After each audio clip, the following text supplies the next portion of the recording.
손실급부 프로젝트 나만 믿고 따라와 2부 시작하겠습니다. 네. 오늘 김근우 전문가님 그리고 박수범 이사님과 함께하고 있고요. 2부에서도 빠른 종목 진단과 함께 히든카드 기다리고 있으니까요. 1시간 다시 한번 집중해 주시기 바랍니다.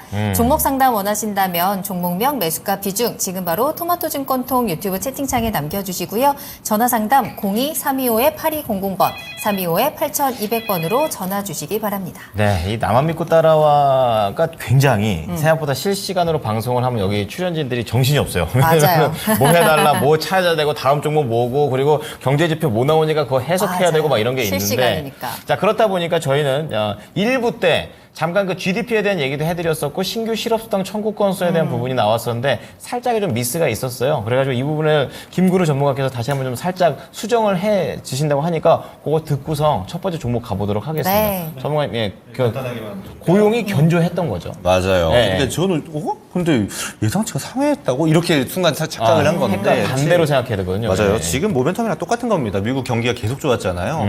지금도 고용이 좋다라고 우리가 받아들이는 게 맞고 네. 예상치 하회한 것도 맞습니다. 실업수당 청구 건수가요.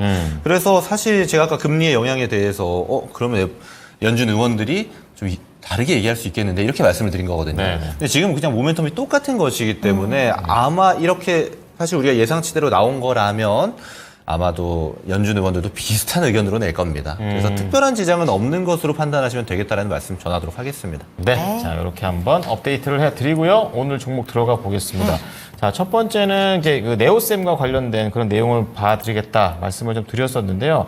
1597님께서 올려주신 종목이 되겠습니다. 1090원에 사셔가지고 지금 수익을 보고는 계십니다. 오늘 굉장히 세게 올라가는 네오셈이었죠. 4.7%나 올라가는 모습이었고 12%의 비중을 담고 있기 때문에 이제 좀 더 추세적인 상승이 가능할까 또 이런 또 기대도 해보실 것 같아요. 네, 매수하신 시점이 올해 2월이거든요. 좋은 시점에 매수를 하셨었고 이 종목이 17,000원까지 올라갔었으니까 수익률을 좀 키워가다가 지금 수익률이 많이 줄어들어 있는 상황이기는 해요. 네. 반도체 업황에 대한 긍정적인 부분들 그리고 CXL 관련주로 해서 긍정적으로 접근을 하셨고요.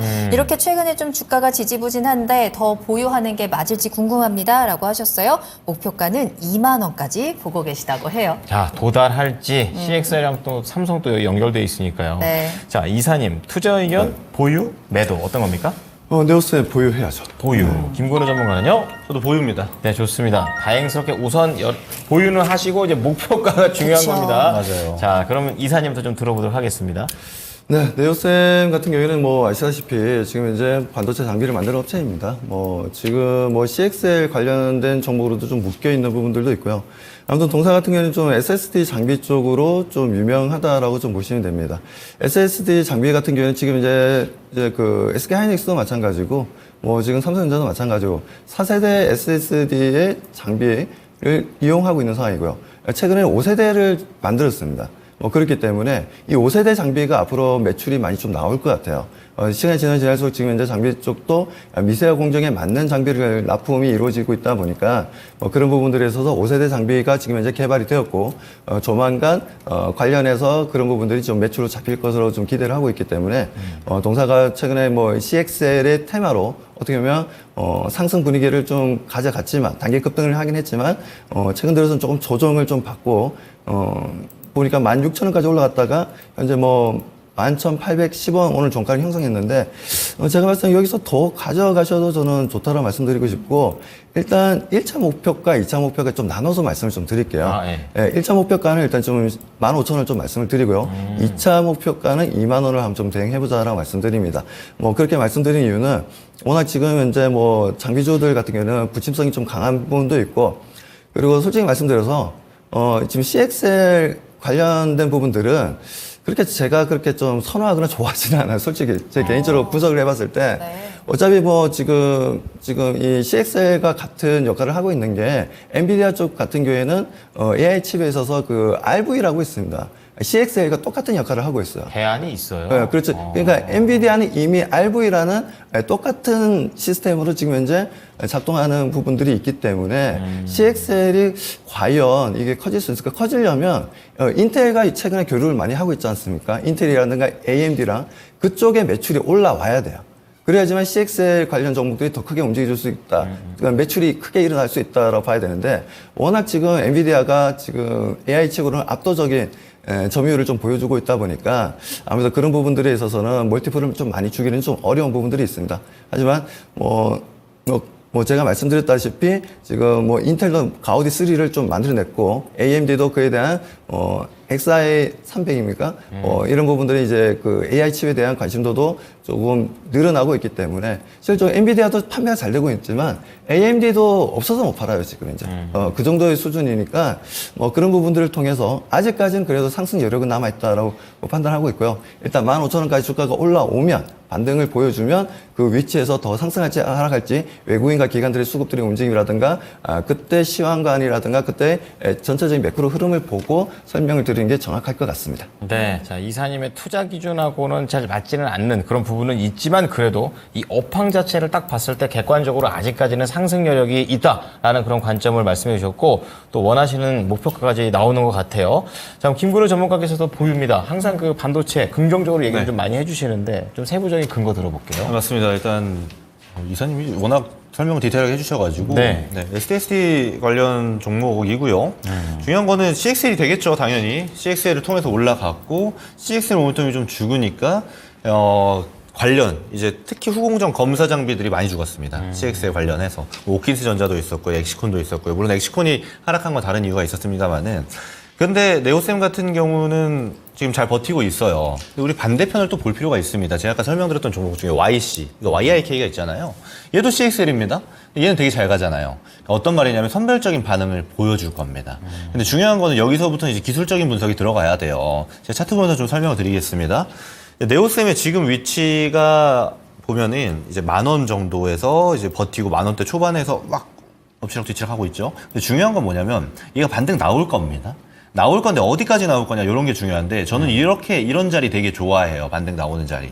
이럴 때는 보수적으로 좀 보시는 게 좋습니다. 아, 내가 10,000원에 사서 17,000원까지 갔었는데를 생각하시면 못 팔아요. 그 전 가격은. 근데 저는 17,000원 이거 17,000원 돌파하면 신고가 가야 되거든요. 이러기는 저는 쉽지 않다고 봅니다. CXL 모멘텀은 지속이 될 거예요. 그리고 CXL이 실제로 매출이 찍히고 수치화가 나오는 거는 1, 2년이 더 걸릴 겁니다. 그럼 그때까지 네오셈이 모멘텀을 지속할 확률은 사실 또 높진 않아요. 그렇죠. 그런 측면으로 봤을 때는 저는 좀 보수적으로 접근하되 보수적인 가격이 저는 14,000원, 13,000원 요 구간이라고 보거든요. 여기서 일단은 매도를 하는 게 저는 맞다라고 봅니다. 제가 이 얘기를 드리는 좋은 예시를 보여드릴게요. 제주반도체입니다. 얘도 대장이에요. 온디바이스 AI 대장입니다. 비슷한 질문 주셨던 때가 언제냐면 이런 때예요. 이거 딱 이렇게 나왔을 때 아마 남이따에서 저한테 이제 문의를 주셨던 것 같습니다. 이런 측면에서 반등이 나오죠. 고점 찍고. 근데 얘가 전고점을 돌파할까요? 안 할까요? 막 이런 질문 주셨는데 그 당시에 제가 이거 가기 어렵다. 이거 3만 원대 초반 되면 이거 파셔야 된다. 이런 이야기 드렸어요. 실제로 어떻죠? 3만 원대 초반 찍고 내려갑니다. 이게 그만큼 신고가를 돌파한다라는 게요. 엄청 오랜 기간 동안 기간 조정 받고 가격 조정 받고 나서 올라가는 거랑 쭉 돌파한 다음에 내려갔다 다시 돌파하는 거랑 완전 다른 얘기입니다. 그렇죠. 쭉 올라갔다 내려갔다 다시 돌파하려면요. 거의 N캠 같은 모멘텀이 나와야 돼요. 힘이 엄청 강력해야 된다는 거죠. 완전한 독보적인 움직임이 나와야 됩니다. 2차 전지가 다 죽어가는데 혼자 가잖아요. 맞아요. 그런 게 나와야 돼요. 근데 사실 그런 거는 정말 몇 년에 하나 둘 보기 힘든 종목들이란 말이에요. 저는 그래서 그런 거에 기대하는 거는 좀 어렵다라고 말씀을 드립니다. 네오셈을 저는 일단 목표가를 14,000원으로 봤어요. 네. 근데 이거 14,000원까지 기다리지 마시고 13,000원 구간부터 천천히 익절하면서 물량 줄여 나가시는 게 저는 좋겠다라고 봅니다. 그러고 나서 전문가님 말 듣고 다 파는데 더 올라갔는데요? 그러면요 또다시 눌림 포인트를 또 잡을 수 있는 거예요. 신고가를 간 종목이잖아요. 그만큼 시장의 중심이 되는 종목이기 때문에 올라갔어? 그럼 내려오면 또 잡으면 됩니다. 그럼 지금처럼 눌림 포인트 또 수익 볼 수 있는 거예요. 저는 이렇게 보는 게 맞지. 사실 가능성이 높지 않은 거에 기대해서 막 너무 높게 보는 거는 오히려 맞지 않다라고 좀 말씀드리도록 하겠습니다. 마냥 기다리는 게 아니라 이렇게 등락을 이용해서 한번 가보자라는 또 전략까지 말씀을 해주셨습니다. 자, 네오셈 관련해서 두 분의 의견 정리해 드리겠습니다. 박수범 이사 그리고 김근우 전문가 모두 다 이 종목은 우선은 보유 말씀을 좀 해주셨고요. 박수범 이사께서는 목표가를 1차를 15,000원 그리고 2차 2만 원 제시를 하셨습니다. 손절가 10,000원이고요. 업황 업황에 대한 긍정적인 부분은 인정한다. 그리고 김근우 전문가께서는 목표가 우선 14,000원을 얘기는 하셨지만 13,000원부터는 그래도 좀 보수적인 관점에서 분할 매도로 들어가셨다가 밀렸을 때 뭐 다시 한번 접근해가지고 짧게 이렇게 가져가는 전략으로 가져가 보자고 권유를 드립니다. 네. 자, 그럼 네오셈에 대한 두 분의 의견 이렇게 정리를 하고요. 저희는 다시 한번 스피드 종목 진단 출발하겠습니다. 지금 바로 남겨주세요. 저희 실시간으로 여러분들의 고민 해결 도와드리고 있으니까요. 유튜브 채팅창 들어오시면 바로 종목 상담 신청 가능합니다. 종목명, 매수가 비중, 그리고 매수 문의 남겨주시면 좋고요. 전화 상담도 가능합니다. 02-325-8200번, 325-8200번 전화 주시고요. 두 분의 이야기 직접 들어보시기 바랍니다. 네. 자, 그러면 첫 번째 종목 가보도록 하겠습니다. 우선 이 종목은 바이넥스라는 종목을 네. 이분은 사고 싶으시대요. 오늘 매수 문의도 많이 들어오네요. 그러게 말입니다. 부잣집 셋째 딸님께서 올르셨는데 바이넥스가 18,000원까지 갔다가 한번 12,000원 근처까지 내려왔다가 다시 좀 살아나고 있는 그렇게 좀 등락을 계속 하고 있는 그런 상황이 되겠습니다. 지금 사도 될까요? 매수가랑 목표가, 비중, 자세한 상담 비중까지. 부탁드립니다. 저희가 대신 사드려야 될 판인 것 같은데 이 바이넥스를 지금 접근해도 되는 모멘텀이 있는 건지 좀 들어보겠습니다. 자, 이사님, 바이넥스 살까요? 네, 바이넥스 결론적으로 말씀드려서요. 사지 마세요. 사지 마시고. 네. 제가 바이넥스를 제가 고향이 부산입니다. 네. 니가 가라 하와이. 죄송합니다. 오늘 아프시니까 개그는 좀 자제해 주세요. 근데 아, 지금 목소리 좀 네네. 어울렸어요. 네. 죄송합니다. 목소리 잘 진짜 어울려요. 애써 받아주시네요. 많이 묻다니까. 네, 알겠습니다. 네. 자, 아무튼 바이넥스를 제가 무서운 곳이에요, 여기. 차를 몰고 스쳐 지나간 적이 있습니다. 예. 아무튼 바이넥스는 옛날부터 우리 삼성바이오로직스나 이렇게 CMO 사업 자체가 성장하기 전에 동사 같은 게 2001년도에 상장했거든요. 그래서 옛날에도 제가 과거에 상당히 많이 좀 분석을 많이 했던 종목이었고, 그때 당시에는 우리나라에서 바이넥스가 CMO 사업하는 회사가 이 회사밖에 없었어요. 그리고 아시아 쪽에서도 거의 탑5, 탑3까지도 간 적이 있었어요. 생산 캐파로 봤을 때. 근데 지금은 분위기가 완전히 바뀌어 있죠.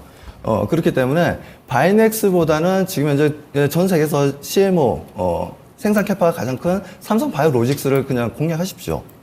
굳이 바이넥스를 하실 필요가 없다라고 생각하는 이유는 매출도 항상 이제 고정되어 있고요, 매년.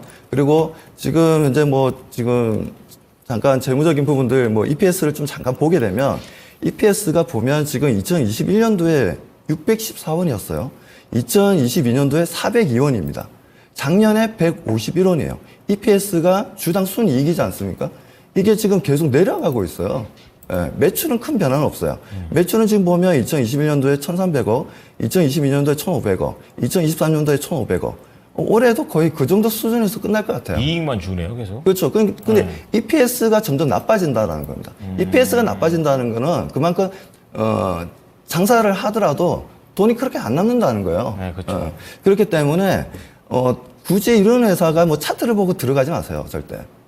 물론 심리적인 요소로 인해서 주가라는 게 항상 그렇습니다.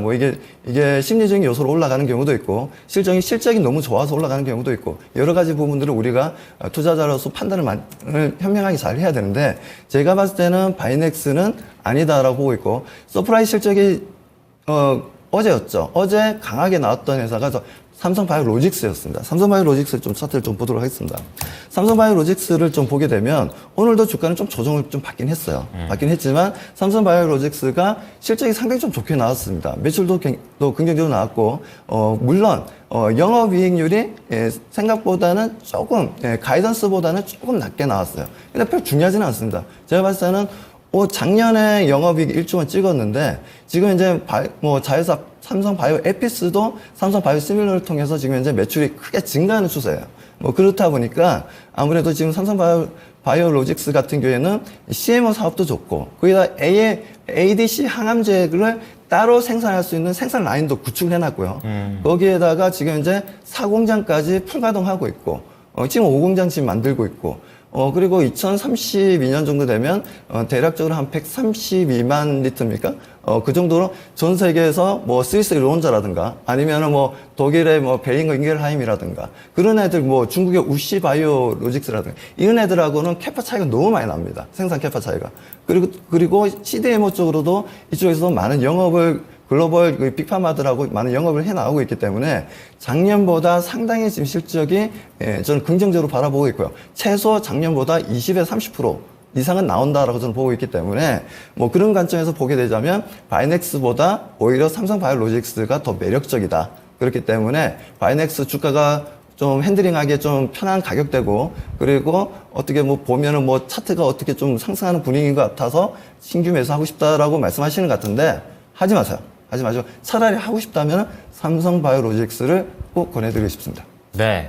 아, 근데 이게 사실 수 있을까라는 좀 생각도 듭니다. 13,000원짜리 보고 계시는데 갑자기 78만 원짜리를 공략을 하라고 하면 이게 될까 이런 생각이 근데 들긴 저는 하는데요. 그런 말씀을 드리고 싶어요. 네. 시청자분들이 보게 되면 투자 금액이 적든 많든 상관이 없어요. 일단 수익 나는 게 중요한 겁니다. 그런 관점에서 가끔 가다가 이제 주식한 지 얼마 안 되신 분들은 이게 지금 이제 주가가 얼마냐를 굉장히 중요하게 생각하시는 분들이 있어요. 근데 그게 중요하지 않아요, 절대로. 지금 이제 70만 원이나 예를 들어서 지금 이제 70만 원이지만 얘가 100만 원 이상 올라간다면 대략적으로 한 30% 넘는 수익률이 만들어지는 거죠. 그렇죠. 그런데 바이넥스를 샀는데 여기서 조금 수급이라든가 여러 가지 뭐 실적이라든가 여러 가지가 좀 꼬이면서 주가가 좀 내려가게 된다면 마이너스죠. 좀 마이너스가 또 날 수가 네, 있잖아요. 네. 뭐 그렇기 때문에 좀 가격이 중요한 게 아니라 네. 가격이 중요한 게 아니라 상승할 수 있냐, 나에게 수익을 가져다 줄 수 있냐가 가장 중요한 핵심 포인트라고 말씀드리고 싶습니다. 네, 다행히 우리 올려주신 분께서는 부잣집 셋째 딸이니까. 맞네. 삼성바이오로직스 안 되면 뭐 부모님의 그런 찬스를 좀 빌려보는 것도 괜찮을 것 같고 네. 중요한 건 수익률을 우리는 개인 투자자로 봐야 된다라는 부분 말씀드리면서 차라리 삼성바이오로직스가 더 낫다라는 말씀 드리겠습니다. 네. 자, 그럼 다음 종목도 매수 문의 주신 종목으로 이어가 볼 텐데요. 네. 이 종목을 계속 사고 싶어 하는 우리 개인 투자자분들 여전합니다. 포스코 퓨처에 오늘 한번 실적 나왔죠. 살펴볼게요. 예. 네. 조주식 대박님, 강병옥님께서 포스코 퓨처에 매수 문의 드립니다. 매수 언제 할까요? 라는 질문들 계속 남겨주시는데요. 실적 나왔고요. 좋은 실적 나왔고요. 그런데 오늘 주가는 5% 급락하는 모습이 나왔죠. 그래도 지금 차트를 살펴보면 어느 정도 지금 박스권에서 하단을 좀 지켜주고 있는 것 같다라는 모습은 보여주거든요. 이게 길게 보면 지금 시점이 그래도 조금씩 모아갈 수 있는 타이밍인지 아니면 짧게 이 박스권 대응을 할 수 있는 구간인지 아니면 그렇죠. 아직은 매수의 타이밍이 아닌지 궁금합니다. 저는 이제 제가 진행하는 방송이 보통 이건 앵커님이랑 많이 하는데 제 2차전지 최근 뷰는요 반등 가능성 높다고 얘기합니다. 맞습니다. 네, 2차전지가 업황은 어때요라고 물으면 안 좋다고 얘기하고요. 그렇죠. 이건 좀 다른 측면이에요. 어떤 거냐면 지금 업황이 안 좋기 때문에 저는 모아가서 한 2년 3년 볼래요는 적용이 돼요. 아예 그냥 장기로 가는 겁니다. 이건 적용할 수가 있어요. 왜냐하면 불황에 사서 호황에 팔 수 있기 때문에 물론 이거는 업황 분석을 굉장히 잘 하셔야 되는데 호황으로 간다라는 관점이 몇 년 안에 나올 거라는 거는 스스로 하셔야 됩니다. 이거 사람마다 뷰가 다르기 때문에. 그러면 뭐가 중요하냐면 단기로는 전 반등할 수 있다고 했잖아요. 단기로 이거 충분히 가능합니다. 그리고 실제로 나왔고요. 이거 제가 그 반등 처음 얘기한 게 이 18일 때 여기부터거든요. 이미 반등이 나왔고 지금 또 눌리다가도 또 반등 나올 겁니다. 이게 어떤 거냐면요. 이걸 쭉 한번 늘려볼게요.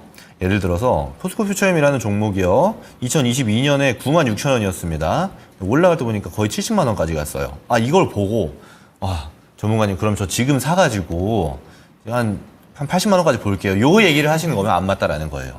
이런 힘은 지금 없습니다. 이 정도로 갈 수 있는 힘은 2차 전지의 지금 단계에서는 없어요. 앞으로는 있을 수 있겠습니다만은.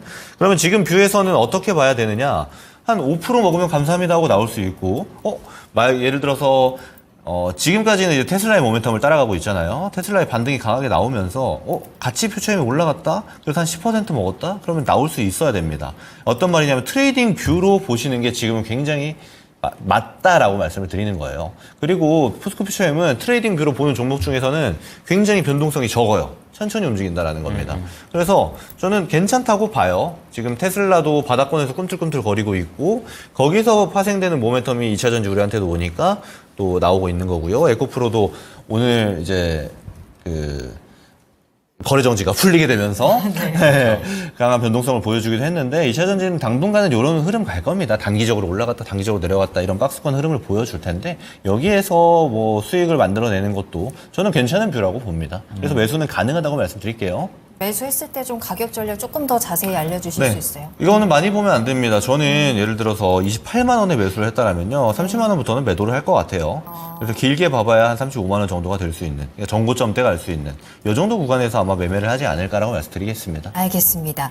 포스코 퓨처엠 매수문이었고요. 2차 전지의 그 과거의 영광을 잠깐 내려놓고 접근을 한다면 충분히 트레이딩으로 수익을 챙길 수 있는 구간일 것 같습니다. 일단 30만 원에서 35만 원 사이가 매도 목표가니까 그 아래에서 한번 잘 접근을 해보시고요. 빠른 대응으로 수익 잘 챙겨가시길 바라겠습니다. 네. 자, 다음은 전화가 들어왔으니까요. 좀 받아보도록 하겠습니다. 네. 시청자님 안녕하세요.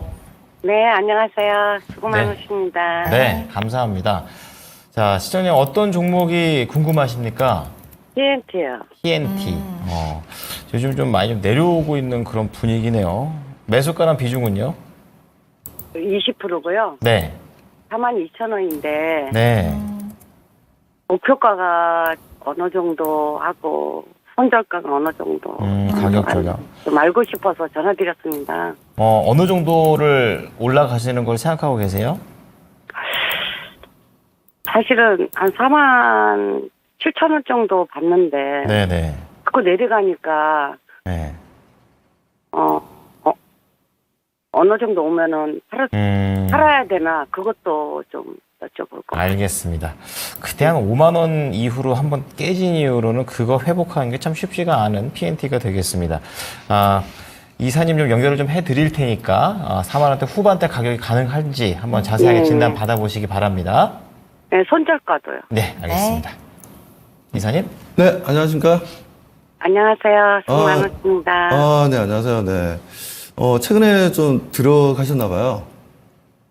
한 두 달 됐어요. 한 두 달 제가 되셨고요. 조금 네네. 10% 샀다가 네네. 조금 저기 해가지고 가격을 좀 낮췄어요. 솔직히 해서. 그 PNT라는 회사는 뭐 어떤 투자 포인트로 혹시 들어가셨나요?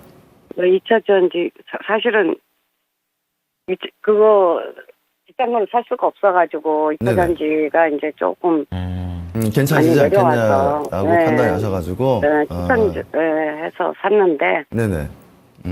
그 2차 전지 같은 경우에는요, 일단은 제가 원래 좀 방송에 TV 나오면 2차 전지를 상당히 좀 안 좋게 얘기하는 전문가 중에 한 명이에요.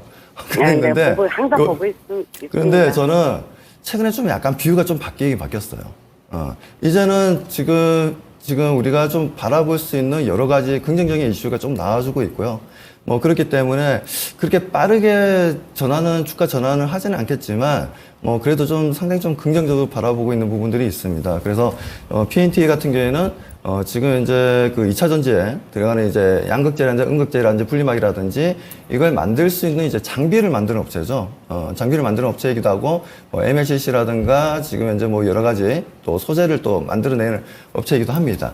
뭐 그래서 뭐 실적 같은 부분들에 있어서 잠깐 차트가 아니라 좀 자료를 좀 보면서 말씀을 좀 드리도록 하겠습니다.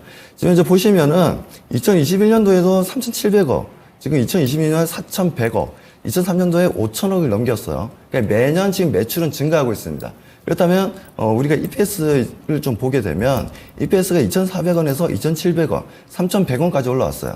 그렇듯이 지금 매년 매출과 EPS가 좋아진다는 거 그만큼 이 회사가 성장성을 보여주고 있다라고 보셔야 되고요. 뭐 그리고 이 회사가 지금 현재 가지고 있는 여러 가지 장비 포트폴리오가 판매량이 그만큼 잘 되고 있다라고 판단할 수가 있습니다. 그렇기 때문에 뭐 그런 부분들로 보자면은 PNT 충분히 저는 상승할 수 있다라고 좀 판단하고 있고요. 그리고 지금 현재 기술적으로 좀 보게 되면 최근에 작년이었죠. 작년 7, 8월 달에 8만 원까지 올라갔다가 그 이후에 주가가 많이 조정을 좀 받고 다시 한 번 더 반등을 주다가 최근에 3월 달에 중반에 다시 꺾이면서 지금 다시 한 번 더 조정을 좀 보여줬습니다. 현재는 대략적으로 한 10일 정도 행보 구간을 좀 만들어주고는 있는데 그렇게 걱정하실 필요는 없을 것 같아요. 그래도 실적이 받쳐주는 회사이고 그리고 전방 산업이 2차 전지 또한 앞으로는 이제 거의 이제 바닥을 잡아 나가는 분위기예요. 전체적으로.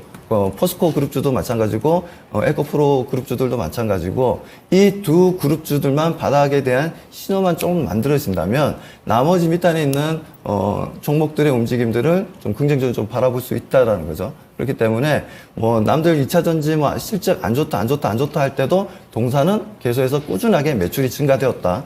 거기에다가 뭐 EPS 마진율도 너무나 괜찮았다라는 부분들에 있어서 그리고 지금 현재 아시다시피 삼성 SDI도 마찬가지고 LG 엔솔도 마찬가지고 지금 SK온도 마찬가지지만 미국이라든가 유럽 쪽에 계속해서 공장을 짓고 있습니다.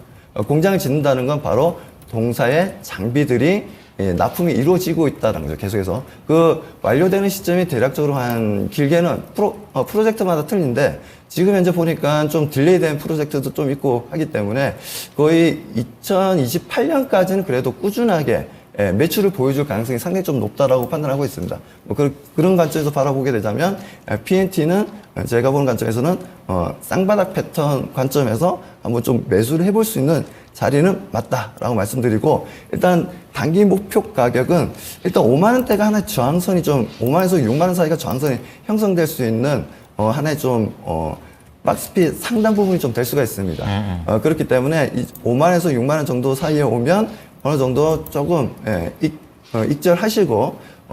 익절하시고 추가적으로는 저는 더 가져간다면 6만 원까지도 좀 더 열어놓고 룸을 열어놓고 좀 바라보자는 말씀드립니다. 손절가를 좀 제시해드리면요. 만에 하나 3만 5천 원까지 다시 밀린다. 이러면은 뭔가 문제가 있다라고 판단하시고 그때는 손절 대응해 주시기 바라겠습니다. 네. 자, 시청자님 우선은 손실 없이 나올 수 있는 목표가가 나왔어요. 5만 원에서 최대 잡았을 때 6만 원 정도 말씀을 드리고 손절가 3만 5천 원 이탈되는지 체크하시면서 대응하셨으면 좋겠습니다. 궁금증 해결되셨어요? 네, 감사합니다. 네, 잘 나오시기 바랍니다. 네, 수고하세요. 네, 감사합니다. PNT였습니다. 좋습니다. 자, 그럼 다음 종목은요. 김순금님께서 보내주신 종목이고요. 네. 유니셈 진단하도록 하겠습니다. 매수가 9,051원이고요. 비중 5% 담으셨어요. 목표가가 궁금합니다라고 해주셨는데요. 유니셈 뭐 지난주에도 워낙에 급등이 나오기도 했고 잠깐 조정이 나오지만 오늘 장에서 다시 한번 또 강한 모습 보여줍니다. 다시 한번 만 원대를 회복하면서 올라가고 있고요. 특히나 이 종목은 우리 김근우 전문가님의 추천 종목이기도 했어요. 그쵸. 이제 하단에서 추천을 해주시면서 목표가 30% 수익률 30% 넘게 달성을 했던 종목이고 그때도 목표가를 높여주셨고 앞서 일부에서도 잠깐 언급해 주셨지만 더 가져가도 된다라면서 조금 더 힘을 실어주기도 하셨거든요. 목표가 다시 한번 좀 확실하게 잡아볼까요? 네. 일단은 뭐 별로 고민 안 해도 되는 종목이에요, 얘는. 그래서 천천히 갈 겁니다. 이렇게 먼저 말씀을 드리고요. 일단 제가 2차 목표가로 드렸던 게 13,000원이에요. 네. 이때까지는 그냥 보시면 되는데 중요한 건 그럼 유니셈이 왜 좋은가 이런 지점이 중요하잖아요. 그러니까 국내 칠러 스크러버 제가 몇 번 말씀드린 소재긴 한데 이 두 개를 하는 곳은 유니셈이랑 GST밖에 없습니다. 그러면 지금 이제 미국에 공장 신설하는 거 그리고 국내에도 반도체 공장 신설하고 있잖아요. SK 하이닉스도 삼성전자도 같이 하고 있습니다. 투자 엄청 많이 하고 있어요. 여기서 공장 지을 때 우선 들어가는 장비단이 당연히 칠러 스크러버입니다. 그러면 순서상에서도 먼저 가야 돼요, 얘네가. 얘네들이 이제 출발을 한 거고 지금 가는 도중인 거거든요. 그러니까 얘네가 좀 왔다 갔다 한다고 해서 굳이 뭐 불편한 마음 먹으실 필요 없다라고 말씀드리고요. 13,000원까지 천천히 보시면 되겠다라고 말씀드리면서 얘는 만약에 13,000원 도달하면은 그 상방으로도 볼 수 있어요. 근데 물론 13,000원을 강하게 어느 정도의 시장의 중심주로서의 움직임을 보여주느냐에 따라서 좀 차이가 있겠고 대응의 여지가 남아 있겠습니다만은 좋은 종목이기 때문에 천천히 보시면 되고 13,000원 정도 갔는데 다음 궁금해요 하시면은 제가 여기서 이제 또 이야기를 하고 있을 거예요. 다음에는 이렇게 대응하세요 말씀드릴 테니까 그 지점도 참고해서 보시면 되겠다라고 말씀드리겠습니다. 유니셈 좋은 종목입니다. 네, 김순근님 이미 지금 잘 따라오시면서 수익 잘 챙겨가고 계신 것 같거든요. 13,000원까지 일단 의심 없이 쭉 들고 가보고요. 저희가 이제 목표가 도달하면 다시 한번 또 리뷰를 통해서 계속해서 대응 전략 체크해 드릴 테니까 저희 믿고 따라오시면 되겠습니다. 네. 자, 다음 종목 좀 체크를 해보겠습니다. JJ님께서 오늘 또 실적이 나왔죠. LG 디스플레이 적자 전환을 했는데 23,700원에 매수를 하셨습니다. 아유, 아이고. 그렇죠. 30%의 비중을 갖고 계셔서 LG 디스플레이를 이거를 처리도 못하고 계속해서 이게 장기간 길어지고 있는 그런 상황이 되겠는데요. 그래서 결단을 내려야 된다라고 또 생각도 가지신 것 같아요. 보유할지 손절할지 결정을 좀 해드려야 될 것 같습니다. 자, 이사님, LG 디스플레이 오늘 또 실적 나왔는데 뭐 손실폭 줄기는 했지만 그래도 이런 적자가 계속 된다라는 거는 이제는 이걸 좀 정리 좀 해야 되지 않을까 이런 생각도 듭니다. 어떻습니까? LG 디스플레이 좀 분석하기 참 어려운 종목이긴 합니다. LG 디스플레이가 아무래도 요즘 뭐 중국에서 뭐 만들었다 하면은 뭐 지금 현재 디스플레이 쪽 같은 경우에는 워낙 또 LCD 쪽으로는 거의 다 이제 메이드 인 차이나 제품들이 시중에 이제 돌아다닌다라고 보시면 되고, 그나마 이제 올레드 기술이 따라오기가 좀 힘들었던 부분인데 이 부분도 최근 좀 많이 따라잡히고 있습니다. 그리고 다음 주에 있는 아이패드 같은 경우에도 다음 주에 이제 애플에서 아이패드를 또 출시를 공개를 하죠. 하죠. 예. 5월 7일입니다. 5월 7일. 5월 7일인데 5월 7일이면 다다음 주인가요? 다음 주. 네, 다다음 주. 네. 그 정도 되는데 아무튼 5월 7일 날 그 내용이 있기 때문에 고사양 같은 경우에는 올레드 패널이 들어간다고 하더라고요. 뭐 그런 부분들에 있어서 LG 디스플레이 물론 올레드의 작은 패널 같은 경우에는 중국 제품들도 있어요. 그리고 일반적으로 우리가 그 소위 얘기해서 애플이 이렇게 발주를 줄 때는 여러 군데를 좀 줍니다. 그 중에서 하나가 이제 LG 디스플레이가 될 것이고, 그에 대한 뭐 실적이 얼마만큼 잘 나올지는 저도 상당히 좀 아직까지는 명확하게 말씀드리기가 좀 어려운 부분들이 있어요. 그래서 지금 보유하신 지도 오래되셨고, 그리고 주가가 지금 10,000원대까지 내려오다 보니까 심리적으로 많이 좀 부담스러우실 것 같습니다. 하지만 LG 디스플레이 지금 당장의 어떤 모멘텀은 화끈하게 없긴 하지만 조금 희망이라고 말씀을 드릴 수 있는 게 뭐냐면 LG 이노텍이 전장 쪽에서 너무나 좋아요. 매출이 너무나 잘 나옵니다. 그래서 LG 이노텍을 좀 보게 되면요. LG 이노텍이 지금 이틀 연속으로 주가가 급등을 하고 있어요. 급등을 하고 있는데 주가도 그동안 어떻게 보면 LG 이노텍도 시장에서 소외되면서 많이 조정을 받았는데 거래량도 이틀 연속으로 강한 거래량, 평소에 볼 수 없었던 거래량이 형성되었고, 그리고 주가 또한 움직임을 좀 가져가고 있어요. LG 이노텍이 상승한 이유는 다름이 아니라 자동차 전장 쪽 매출이 상당히 크게 뛰어 올랐다는 겁니다. 그 부분에 있어서 들어가는 디스플레이 쪽은 다 LG 디스플레이 제품이라고 보시면 돼요. 네. 그런 관점에서 계속해서 LG 이노텍이 이번 1분기뿐만 아니라 2분기, 3분기에서 계속해서 전장 쪽 수출이라든가 여러 가지 좀 좋은 흐름들이 나와주게 된다면 분명 LG 디스플레이 쪽에서도 실적적인 변화를 조금씩은 줄 가능성이 상당히 높다라고 말씀을 좀 드리고 싶습니다. 그리고 디스플레이 같은 경우에는 이게 워낙 또 중요한 부분이에요. 지금 당장은 뭐 어떻게 보면 이제 가격적인 부분으로 인해서 사양 산업이다라고 볼 수도 있겠지만 디스플레이를 중국에 100% 다 뺏겨버리면요, 이게 문제가 상당히 좀 심각해집니다. 그렇기 때문에 국가 차원에서도 LG 디스플레이 같은 경우에는 꼭 살려야 되는 기업 중에 하나라고 저는 그렇게 생각하고 있습니다. 그렇기 때문에 어느 정도 좀 디스플레이에 대한 이제 지금까지 각 정부들이 어느 정도 투자하고 어느 정도 보호해 주려고 하고 여러 가지 정책들을 좀 했는데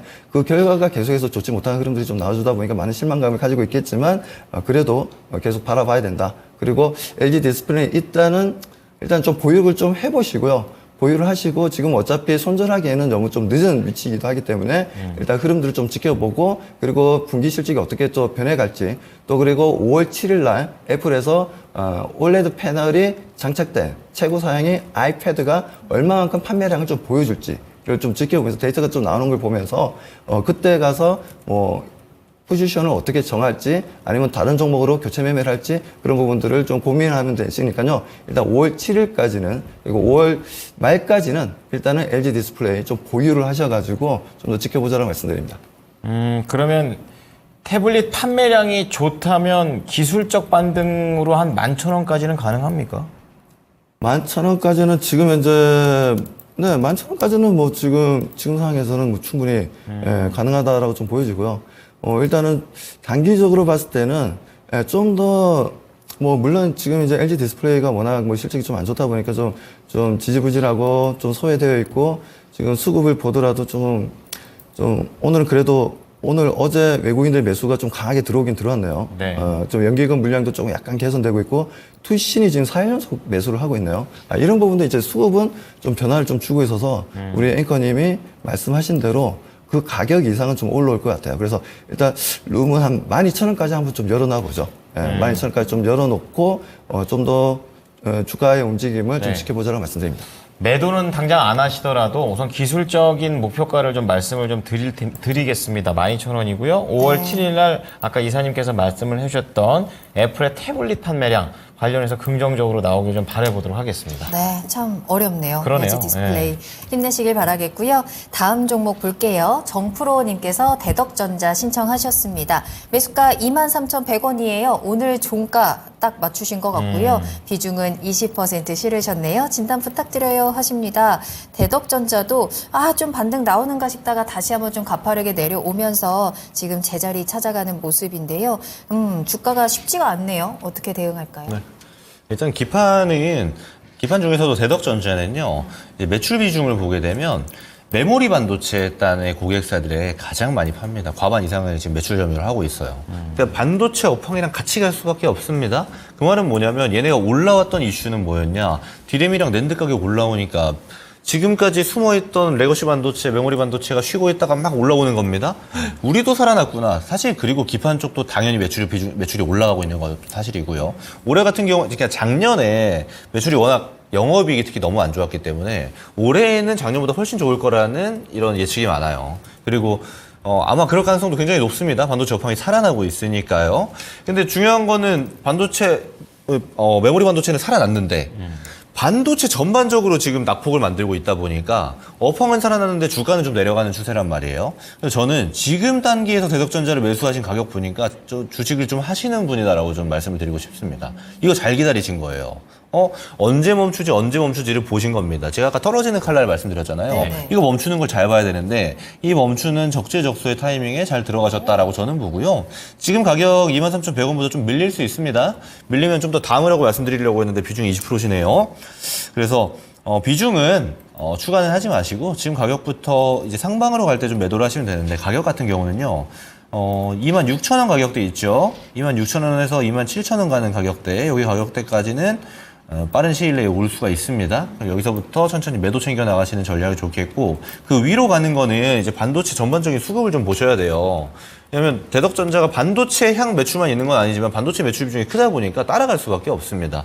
그래서 1차적으로 제가 드린 가격대 위로는 반도체가 쭉쭉쭉 간다라는 걸 확인하시면서 매도 대응하시면 되겠다라는 말씀도 같이 드려보도록 하겠습니다. 네, 대덕전자 매수 타이밍 잘 잡으셨고요. 수익 챙겨가는 전략 한번 잘 확인해 보시길 바라겠습니다. 네. 일단 26,000원에서 27,000원 사이 기억하시고 반도체에 대한 수급도 꼭 같이 체크하시면 도움 되겠습니다. 이게 참 왜요? 마음에 무겁습니다. 이게 왜요? 유럽 증시하고 미국 증시 좀 보고 있었는데요. 네네.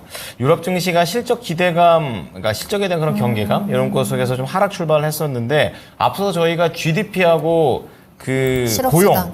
고용 말씀드렸었는데 이걸 다 안 좋게 해석을 해버린 것 같아요. 그래가지고 그 9시 반 이후로부터는 낙폭이 좀 확대가 많이 되고 있는 빠지는군요. 네. 그런 상황이고 미국장도 이러한 부분을 좀 받아내면서 개파락으로 좀 출발을 합니다. 나스닥이 2.1% 그리고 많이 다우하고 빠지네요. S&P 500이 1.5% 약간 밑에서 지금 하락을 출발을 하고 있기 때문에 내일 시장에도 이게 안전띠가 그렇겠네요. 좀 필요해 보입니다. 네, 내일 시장 아무래도 좀 힘들 것으로 예상이 되기는 합니다만 네. 우리는 또 이럴 때 기회를 잡아야 하는 거니까요. 그렇죠. 히든카드 있으니까 너무 실망하지 마시고 히든카드 만나러 가보시죠.